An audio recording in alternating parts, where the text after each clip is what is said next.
Oke, bismillahirrahmanirrahim. Assalamualaikum warahmatullahi wabarakatuh. Yang terhormat Bapak Jarod selaku dosen mata kuliah evaluasi pembelajaran serta teman-teman saya AKTA tahun 2020 yang saya banggakan dan saya sayangi. Oke, di sini kami dari kelompok 10 yang mempresentasikan materi yang berjudul uji validitas. Nah, mungkin dari teman-teman semuanya sudah pernah mempelajari materi uji validitas di mata kuliah yang lainnya maupun di mata pelajaran waktu SMA.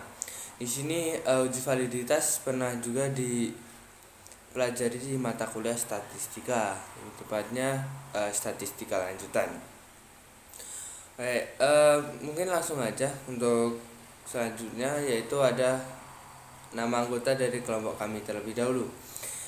Izinkan saya memperkenalkan nama anggota dari kelompok 10. Yang pertama ada Muhammad Irfan Alamsyah, saya sendiri, dengan NIM 71014202223. Kemudian ada Muhammad Arifianto dengan NIM 71014202328. Selanjutnya ada Faza Abiyu dengan NIM 71014202305.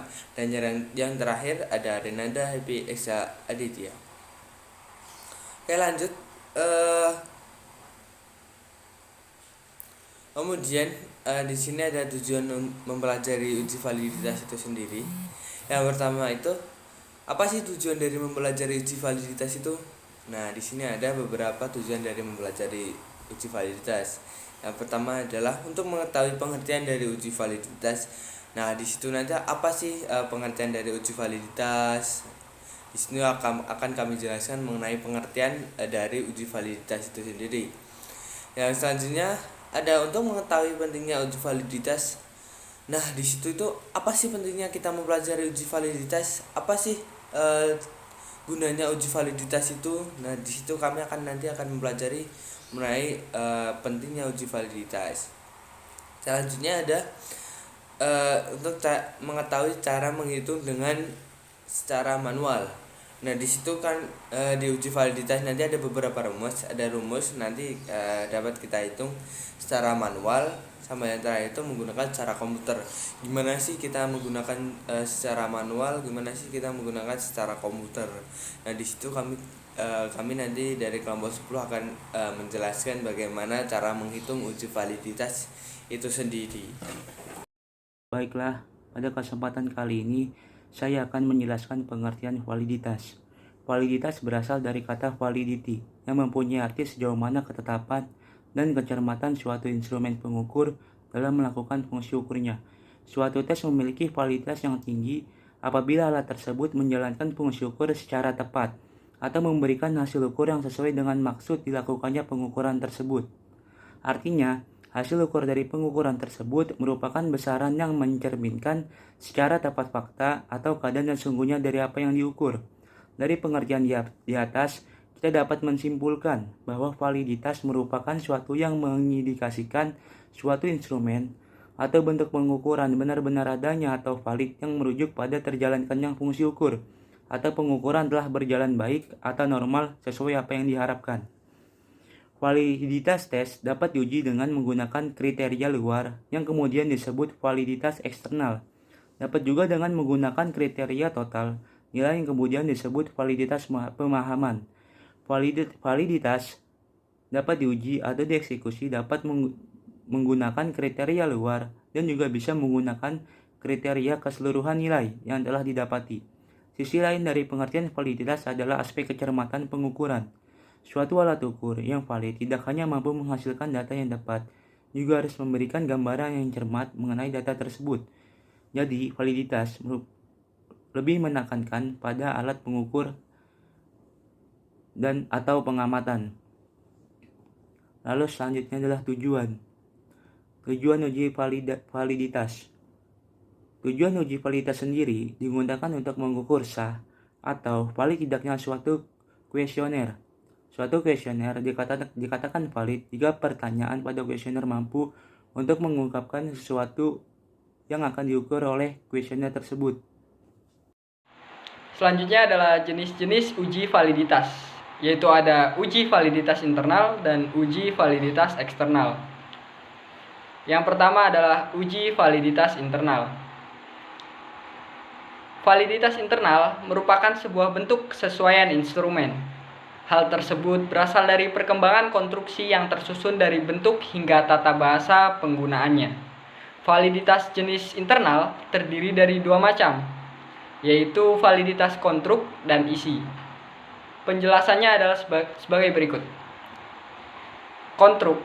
Validitas internal jenis konstruk merupakan validitas yang merujuk pada asumsi bahwa alat ukur yang digunakan akan mengandung definisi operasional yang tepat dan berasal dari suatu konsep teoritis yang dapat diamati dan diukur.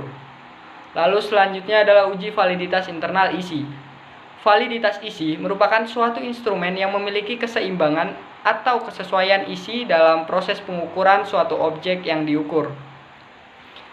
Penentuan suatu alat ukur yang akan digunakan harus memiliki validitas isi. Hal tersebut biasanya dapat didasari dengan penilaian yang dilakukan oleh ahli dalam bidangnya. Sedangkan faktor-faktor yang dapat mempengaruhi validitas internal ini antara lain adalah kematangan, peristiwa sewaktu-waktu, ujian, pilihan yang berbeda, menguapnya sampel penelitian, regresi statistik, dan juga pengukuran yang tidak stabil. Baik, yang selanjutnya ada uji validitas eksternal. Uji validitas eksternal biasanya juga disebut dengan validitas empiris. Validitas ini biasanya menggunakan teknik statistik, yakni analisis korelasi.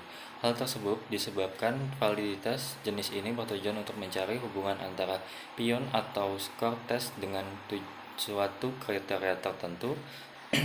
Kriteria tersebutlah yang digunakan sebagai tolak ukur pada hal-hal di luar tes yang bersangkutan. Validitas eksternal atau empiris terdiri dari 3 macam, yaitu validitas prediktif, validitas konkuren, dan validitas sejenis dengan penjelasan sebagai berikut. You may need 3 columns. Yang pertama adalah prediktif. Validitas eksternal jenis prediktif merupakan validitas yang digunakan untuk mengukur suatu hal dengan kriteria standar, seperti meramalkan prestasi belajar peserta didik di masa yang akan datang. Yang kedua adalah kongruen.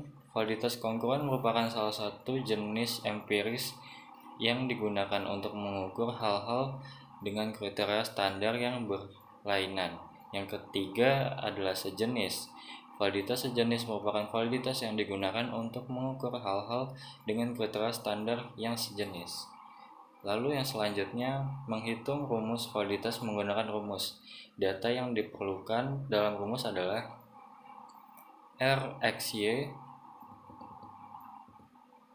sama dengan N dikali sigma XY dikurang sigma X dikali sigma Y per akar N dikali sigma X kuadrat dikurang buka kurung sigma X tutup kurung kuadrat, lalu N dikali sigma Y kuadrat kurang buka kurung sigma Y tutup kurung kuadrat, lalu sigma X sama dengan titik-titik, sigma Y sama dengan titik-titik, sigma XY sama dengan titik-titik, sigma X kuadrat sama dengan titik-titik, sigma Y kuadrat sama dengan titik-titik, dan terakhir adalah N titik-titik. X sendiri sama dengan skor yang diperoleh subjek dari seluruh item, Y sama dengan skor total yang diperoleh dari seluruh item, sigma Y adalah jumlah skor dalam distribusi X, lalu sigma Y sama dengan jumlah skor dalam distribusi Y, lalu sigma X kuadrat sama dengan jumlah kuadrat dalam skor distribusi Y, lalu sigma Y kuadrat sama dengan jumlah kuadrat dalam skor distribusi Y, yang terakhir ada N sama dengan banyaknya responden. Oke, mungkin itu saja materi dari kelompok 10. Sebelum saya tutup, izinkan saya untuk menyampaikan sedikit kesimpulan mengenai uji validitas tadi. Yaitu untuk uji validitas sendiri, yaitu untuk mengukur suatu yang digunakan secara sah atau secara valid. Nah, untuk jenis-jenis validitas tadi ada dua, yaitu validitas internal dan validitas eksternal. Untuk validitas internal sendiri itu ada validitas validitas konstruk sama validitas isi. Validitas konstruk adalah validitas yang merujuk pada asumsi bahwa alat ukur yang digunakan akan mengandung definisi operasional yang tepat dan berasal dari suatu konsep teoritis. Sedangkan validitas isi yaitu validitas isi suatu instrumen yang memiliki keseimbangan atau kesesuaian isi dalam proses pengukuran suatu objek yang diukur. Selanjutnya selain validasi internal ada validasi eksternal. Validasi eksternal atau bisa disebut validitas empiris, yaitu validasi ini biasanya menggunakan teknik statistik atau analisis korelasi. Kemudian untuk jenis-jenis validitas eksternal itu ada validitas prediktif, validitas kongruen, validitas sejenis. Kemudian ada tujuan dari uji validitas sendiri, yaitu tujuan dari uji validitas adalah untuk mengukur sah atau valid tidaknya suatu kuesioner. Suatu kuesioner dikatakan valid jika pertanyaan pada kuesioner mampu untuk mengungkapkan sesuatu yang akan diukur oleh kuesioner tersebut. Nah, tadi juga ada rumus yaitu RxY sama dengan N kali sigma xy dikurangi sigma x kali sigma y dibagi akar dari dalam kurung N kali sigma x kuadrat dikurangi sigma x dalam kurung sigma x dikuadratkan. Selanjutnya ada dikali dengan N kali sigma z kuadrat dikurangi dalam kurung sigma z kuadratkan. Nah, mungkin itu aja sedikit kesimpulan dari kami. Mungkin untuk presentasi kali ini saya cukupkan. Mohon maaf apabila dari kelompok 10 ada kesalahan baik perkataan maupun perbuatan.